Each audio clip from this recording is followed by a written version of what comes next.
Hey folks, how you all doing this evening? We are GrownAGeeks. This is Marvel Chat. Today we're going to be talking about a couple of things that Marvel has coming up and really just asking ourselves, do we like where the things are going? Got a full panel with me here today. Starting right over here, we've got Cashmere the Pro, RG Cashmere. Say what's going on. Big Cash from the group home. Feeling good tonight. How y'all feeling? Pretty good, pretty good. Right here on the end of the top row, we have Miss Brandy. Insert cool nickname here. I love it.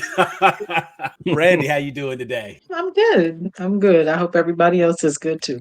We're Yes, doing yes. good. Love that Wu-Tang, liking that shirt. you. I'm a t-shirt person, and the marvelous Miss Kennedy, Teresa, also a t-shirt person. How you doing today, darling? I'm well, thank you. Wonderful, wonderful. And joining me as always, my co-host, Jeffrey, JPNT17. Say what's up, man. What's up? So let's get into X-Men. First, did everybody get a chance to see this new trailer for X-Men 90? Oh, yeah. Yeah. All right. Wouldn't be Locked much of a in. conversation if you hadn't seen it.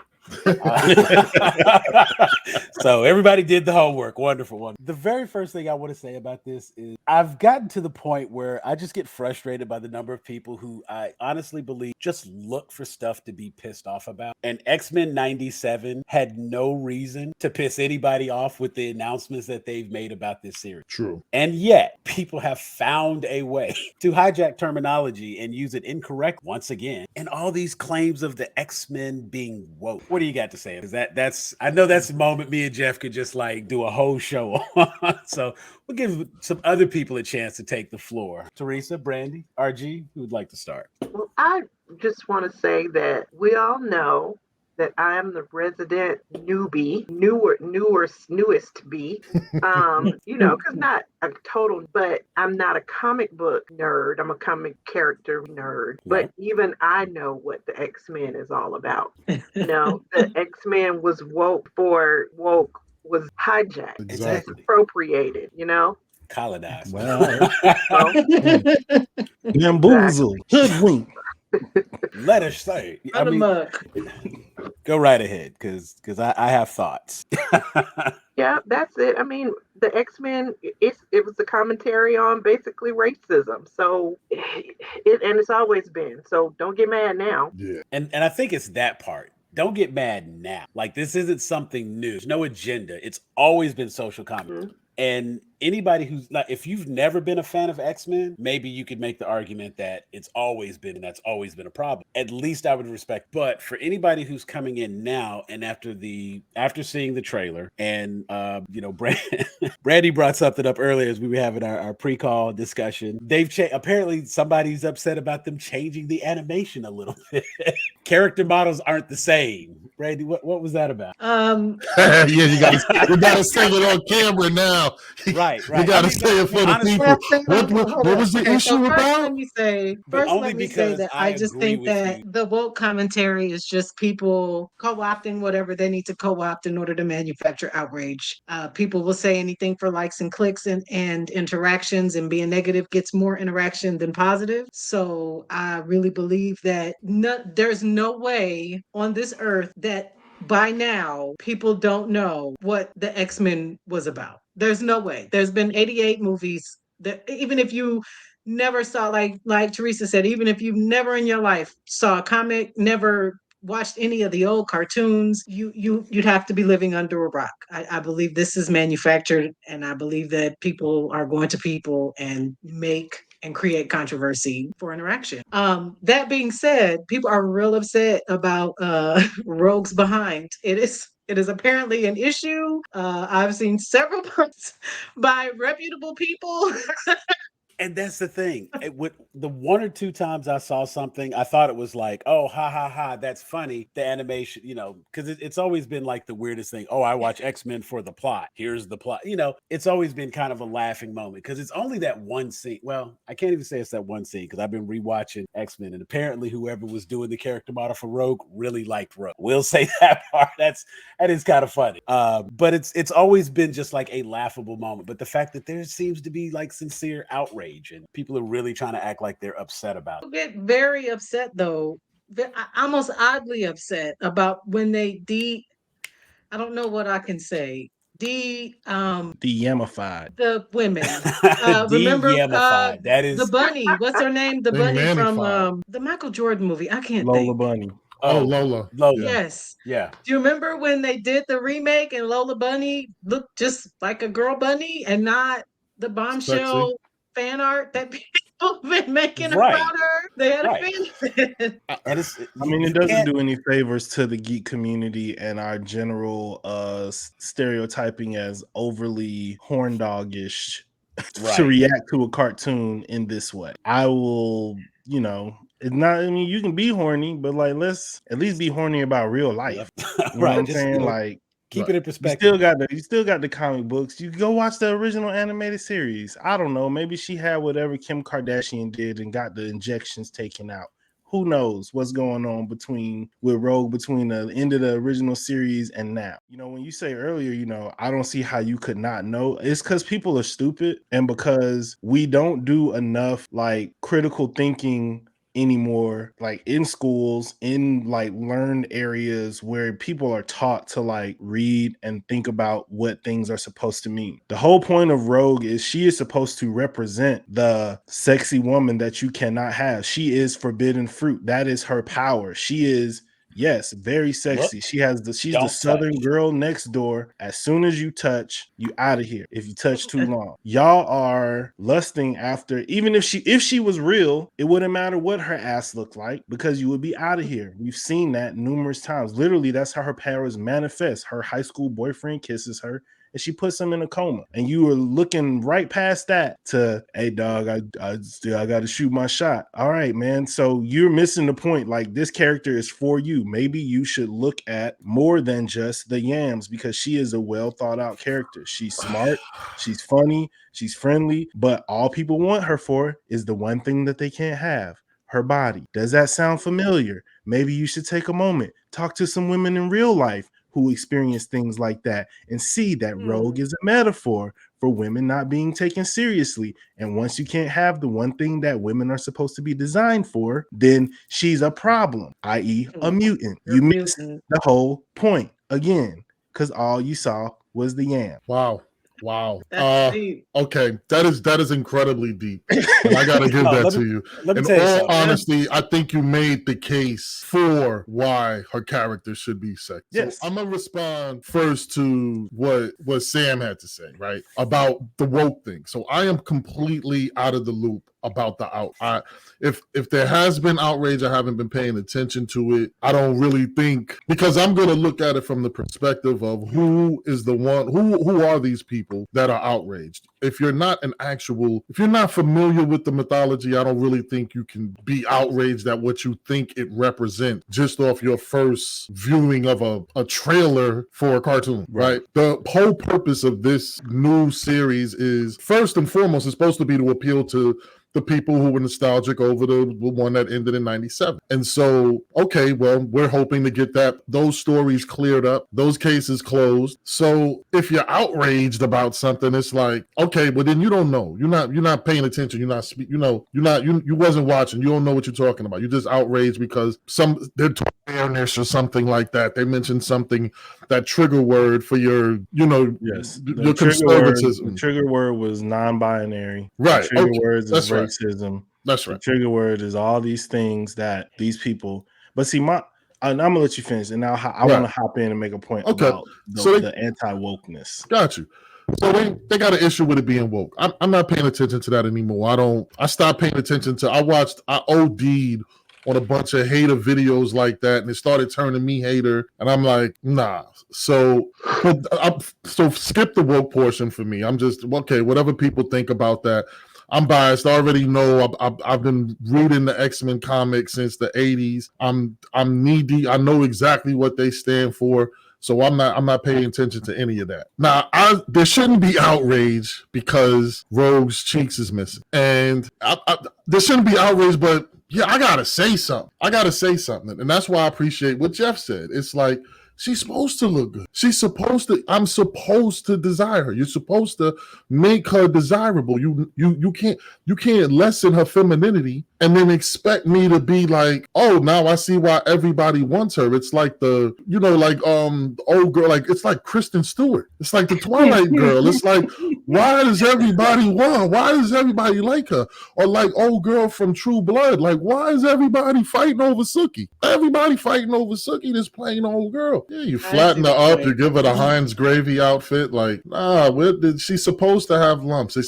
Comic books were written, and this is the thing that upsets me with Marvel, and I guess why there is the idea of the danger of the series going a woke way is because it takes away from what your fan base wants from these stories. The reason why you're able to do this is because there's a nostalgia behind. And I understand you're trying to move it into a new era, to a new audience, and this new audience is easily hurt. Their feelings are easily hurt, and they don't want to deal with controversy, and they don't want to deal with tough situations. The point of these comic books was tough situation. Yeah. And so you can't make everything wrap up so neatly. That's part of Marvel's issue is they ruin bad guys. Like lately they've been ruining bad guys. Everybody who was bad is now, you have to empathize with them and things like that. And I think the danger that people of the potential outrage is just from the lead writer being, this super anti, don't like you if you're a white guy, cis, uses all those terms and things like that. There's the danger of these people trying to, self-actualize themselves in the character. You know what I'm saying? To put themselves out there and their experiences and things like that, and try to move what we loved about these characters and what they were written, their purpose, and change it and try to adapt it for a new crowd. And even when that takes place, then why have huge outrage about something that nobody at this point? It's a teaser trailer. There's no. Yeah, there shouldn't be any outrage. The only thing we know is Charles Xavier is dead, and they're trying to carry him. Yeah. So like, well, and let me also add that I have never in all the time. And Rogue is one of my favorite characters. I hated the way they did her in the movies. I love her and her Southern sassiness, and maybe it's because I am a straight woman. I never thought her behind was key to the plot. Like I never thought, oh wow, she's so sexy, but though. Like I feel like her sexiness is her as a whole. It's the hair and her attitude and the boobs and the confidence and her sassiness, all of those things. So to reduce her to just her behind feels right. I mean, there was definitely a lot more to her than and like I said, every time the conversation comes up in regards to Rogue's rear end, it's always the same image with Apocalypse. It's that and that's one bad. panel. It's just a bad frame of bad animation. Exactly. Her butt was not animated that way in the entire series. Right. It was not. but she's not Mrs. Incredible. People put that one picture and they spank bank, and now they can't get over it. Well, no, and honestly, this is one of those moments where it's like I have to be mindful and be very careful not to get into a full gatekeeping Simpsons comic book guy moment. But it's like for a lot of people, that is their understanding of Rogue. That image, because they didn't watch 5 seasons of the animated series. They weren't coming home seeing it on Fox Kids, watching on Channel 36 here. Right. Like, so if that's all you know about Rogue, then put down the pitchfork and put down the torch, because you should not be outraged about something that you only know from a meme. Exactly. That's where it goes back to my point of you did not do the research. You did not do the reading. You just saw the picture.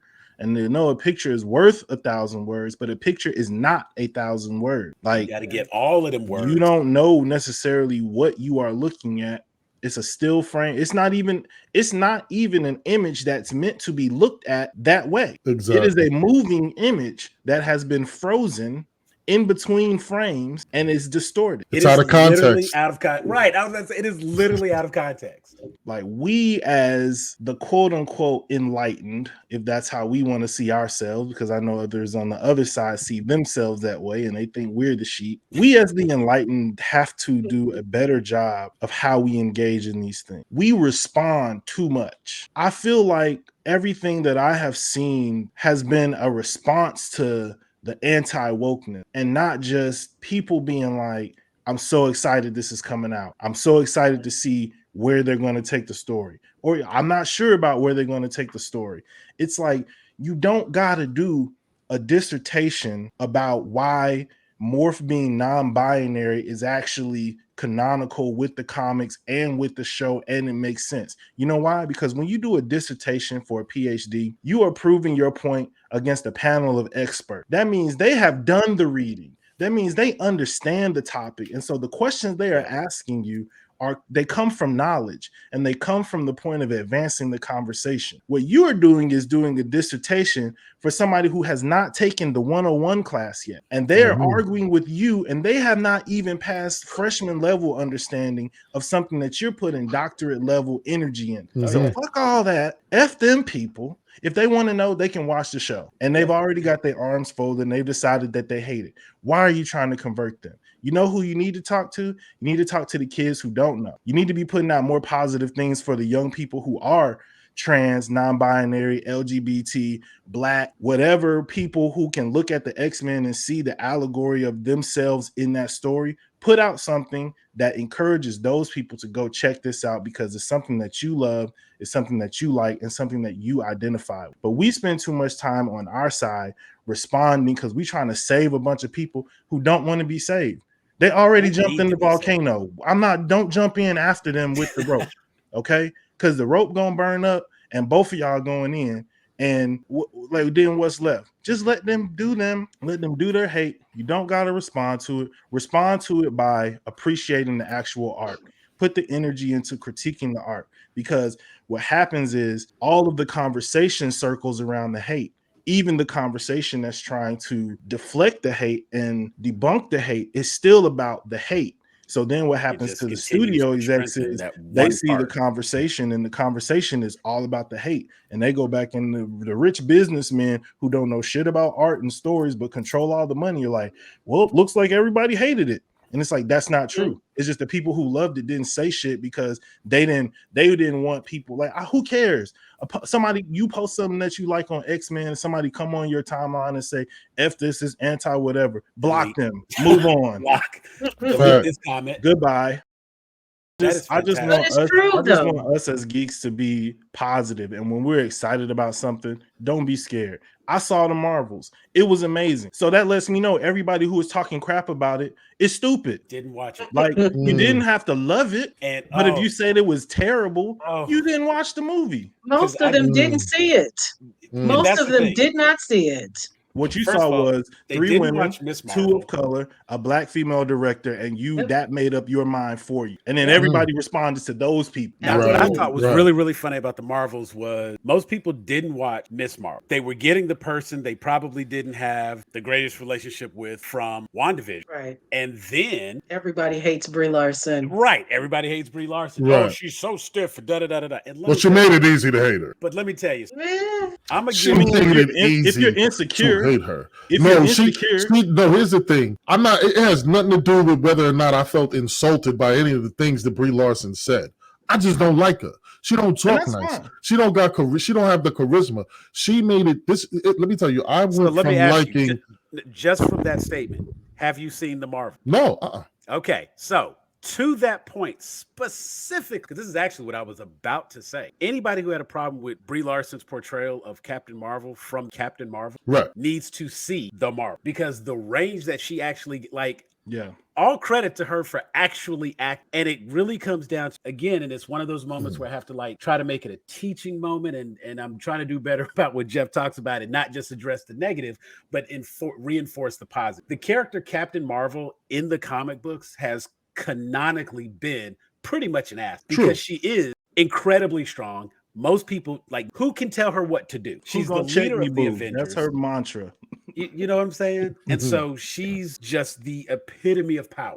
As a result, she does whatever she wants to, feels, thinks, and ain't nobody gonna stop. The character Brie Larson played in the first movie is Carol Danvers. That is how she is. And that is a perfect portrayal of that character. You get to see the growth of that character in the Marvel. She has a whole conversation where she talks about not being around people, feeling lonely. You get to see emotion in her face. I don't want to ruin the movie for you because I want you to see it, but it's an entirely different Captain Marvel. And by the end of the movie, you're feeling some kind of way about Captain Marvel. Not to mention, I just love this young lady who's playing Miss Marvel. She is I love Miss Marvel. exciting. I actually like the show. I like the show. Like the show was very fun loving, and I liked the little comic. You know, it was a fun show. I liked She-Hulk. You have her energy. You have Monica Rambeau's character, who is just like the brain on this chick. She is like the smartest person in the room, and I love it.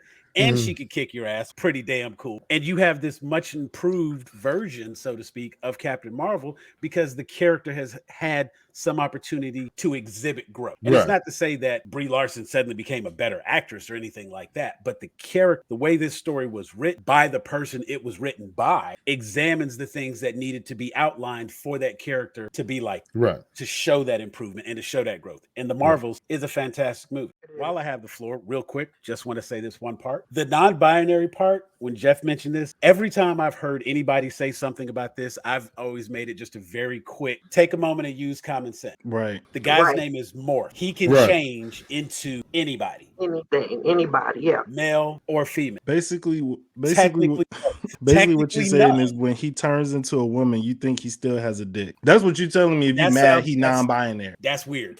Don't be weird. You know what I'm saying? Right. And it means you think about Morph dick. Now the conversation's weird when I say that.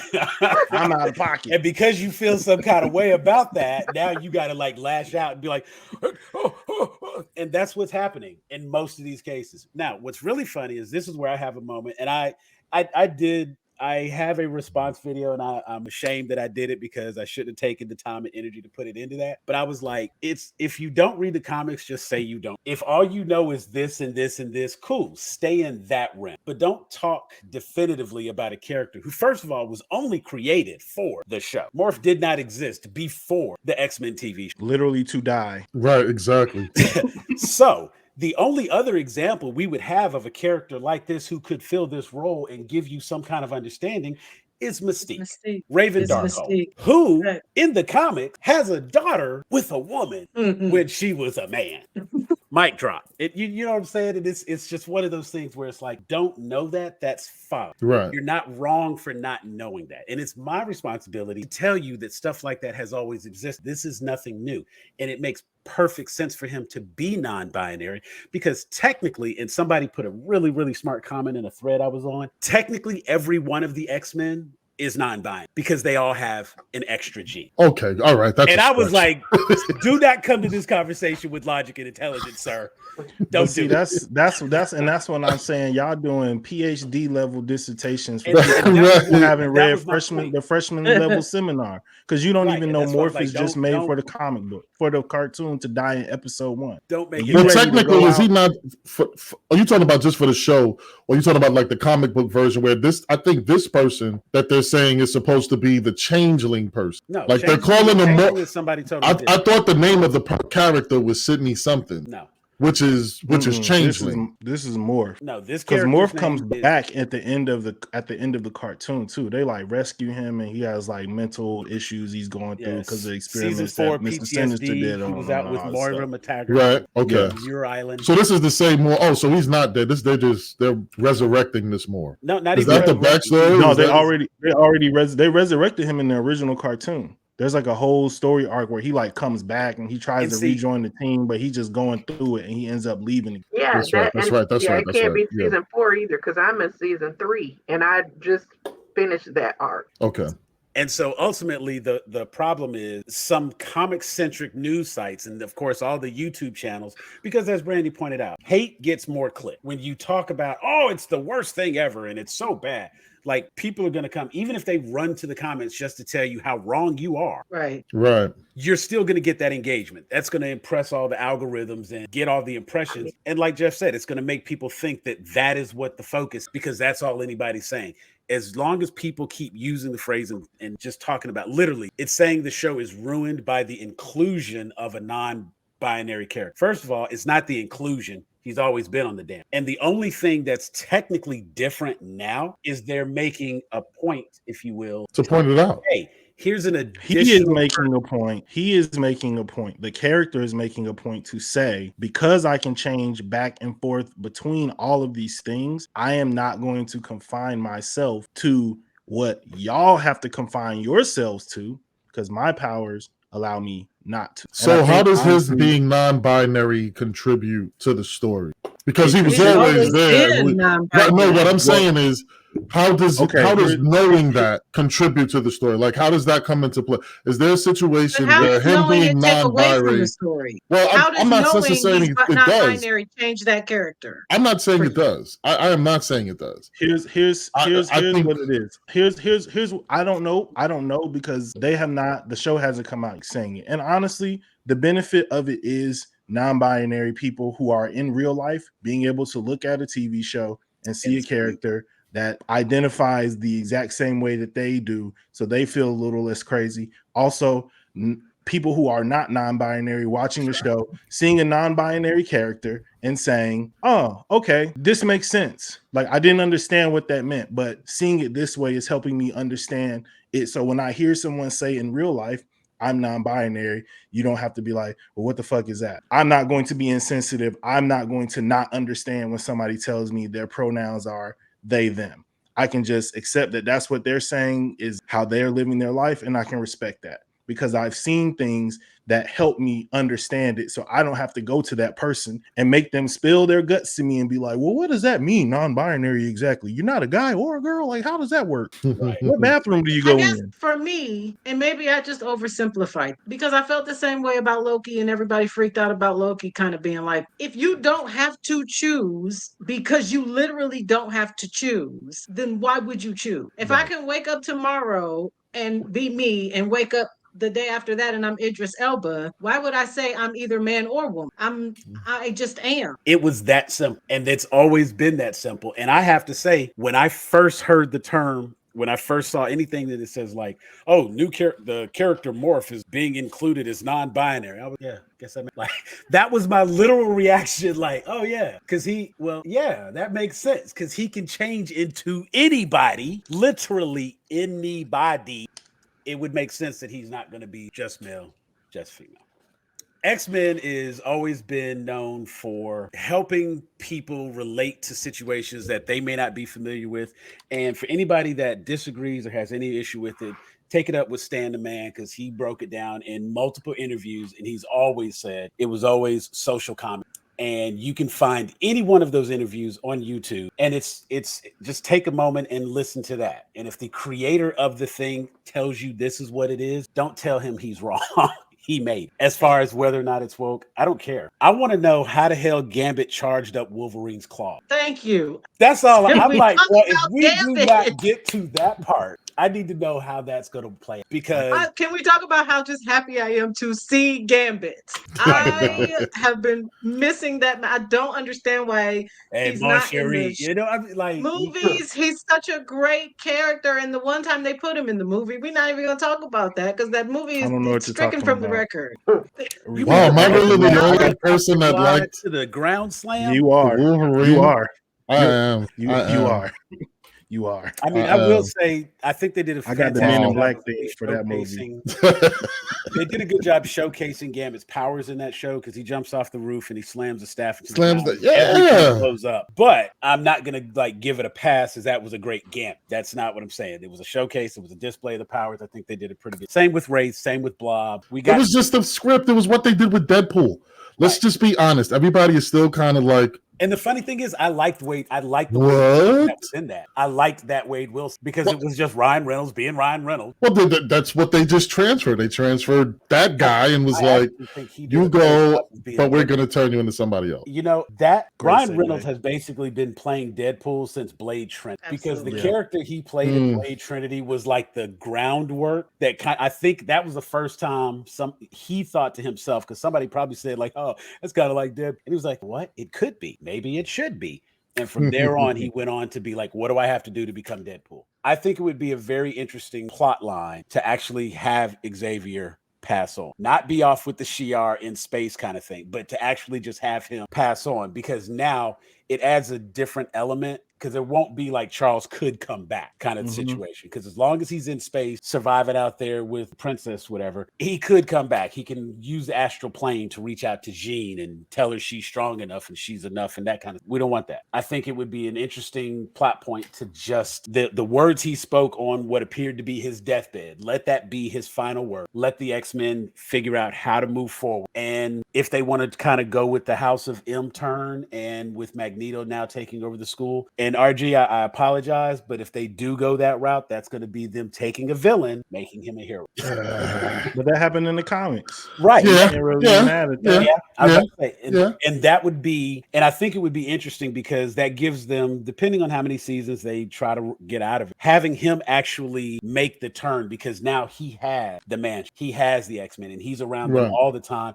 And they can kind of work on, not necessarily intention, just like being around people who are good and aren't just filled with hate for the world, could just change his perspective. He spends a little time with Storm, you know what I'm saying? He'll come to be more understanding of people like Storm. If he spends a little time with Scott, you know, he can see what it's like to be someone like that. I see it being very much like Star Trek Voyager, where the Maquis and the Enterprise and the Starfleet crew have to learn how to work together, because they're all going to be trapped on the ship together for like the next 70 years. This is my Captain America moment. I understood that reference. I've watched those videos. Brandy, you had something you wanted to say. I just have a couple things real quick. I like Storm's design. I thought she looks awesome. I like the Mohawk Storm. I'm very excited about that. The theme song, come on, I got goosebumps. Classic. I was so excited. I really liked Jubilee back in the day. Like, I know nobody likes her, but I thought it was cute to see her. Her voice actress is not coming back. Is that Cable? Which one? Bishop. Yeah, that's Bishop. Jean is pregnant. Oh, Jean is pregnant. Cable. Oh, no, that's Rachel. Yeah. Okay. And then also Bishop. Bishop being there is really cool. I hope they actually do something with him, because I like Bishop. And that's it. Of course, it's like, as I've been doing my rewatch of X-Men, I'm in season 4, and I've actually seen the 2 episodes where they came back. They had to save Professor X in like 1959 or whatever, and he's on the college campus and running around. Kind of funny. And I have thoughts about Professor X from that series. Jeff, we may have to just do X-Men 95. Right. Like, but I was watching Bishop, and I'm just like, why is he not just like, I have to fight him on the astral plane? Like, it's just, oh my God. Wow. And Shadow King. I mean, just doing the rewatch, I definitely am watching it with my adult, mature eyes, and it's making it a bit challenging. But I'm gonna push through. And I'm going to keep a much more open mind when I go to watch X-Men 97. And I think it's pretty cool that they call it X97, because the original series ended in 1996. And so with this being a continuation of that original story, it would pick up that year with 97. So that was, when I first heard the announcement for X-Men 97, I was like, damn, X-Men ran to 90. All the way through 1997. And I was like, wait, no, because that's it. So that's the way they're saying it's the new series from the old series by calling. It's clever. That was clever. This will actually be the first thing under the new Marvel animation. This won't be Saban Entertainment and Marvel Studios. So this will actually be under Marvel Animation, new division that is headlining this project. So I thought that was just a tidbit. And yeah, I'm curious to see the action sequences. It looks like it's going to have a decent amount of action. I'm really hoping that they decide to go House of M storyline, and it would be really cool if they do it like the Maquis and the Enterprise crew just learning to have to work together and kind of rubbing off on one another. I think that'd be a good way to transition Magneto, because he hasn't always been just like all bad. He doesn't like humans, but he's never had an issue with other mutants. Now, if he can like spend some time around them and come to realize like you're just like me with a different perspective, maybe we could learn to get along. Oh yeah, I'd like them to go the way of the Onslaught. If they could figure out a way to work Xavier's death into the creation of Onslaught, I think that would be a good like season ender reason to do a four-parter. I think we might already get some different crossovers because one of the newspaper headlines was the Daily Bugle, and so that's an indication that this exists. I mean, they've already had like the crossover with Spider-Man from previous episodes. Yeah. We already know that they're technically in the same universe, but how cool would it be to get like some special guest stars on the X cartoon? So surprisingly enough, like despite everything, I'm quite optimistic and looking forward to leasing, and I can't wait to watch it. I hope it lives up to, I can't even say my expectations. I just want it to be good so I can continue enjoying it. As I've been going through the rewatch, there's a couple episodes that just feel like they drag, Yeah. It was made for kids, and I'm an adult literally watching a kid show. So it's like, I can't be mad at some of the stuff. And I just, overlook this, overlook that. Ha ha ha. That was, oh, yeah. And the writing was very over the top. It was very over the top. Like, overly dramatic. The pauses were. Most kids' cartoons are. You know what I'm saying? Yeah, but that's what I'm saying. It was a kid's cartoon. And the thing is that looking at it now, I can't say I'm excited for it. I'm looking forward to it. Right. But it's like, they're going to have to do something amazing. Like, obviously, after so many years, you have to step it up. The level of shock, the level of things you have to do to shock me and to entertain me, you got to raise it up a little bit. So, I'm hoping they elevate it a little bit. So right. I'm cautiously optimistic. So I am looking forward to that. Now back to Deadpool, because we got a fantastic trailer. And I appreciate them doing it the way that they did it. They did the little teaser trailer during the Super Bowl, but then had the full trailer available online at that same time. You didn't have to break away or wait for the commercial. You go right to it and pull it up. Since the Super Bowl was streaming on Paramount Plus, I was able to just click a button and be right on YouTube to go and watch the trailer. Let us know what you think. Leave your comments down below, and we'll try to get all those responded. Click that QR code so that you can find out everywhere we are. Make sure you subscribe and like and hit the notification bell. That way, every time we have this new content coming out, you can be a part. We appreciate you being here. Thanks for watching, folks. You all have a great afternoon.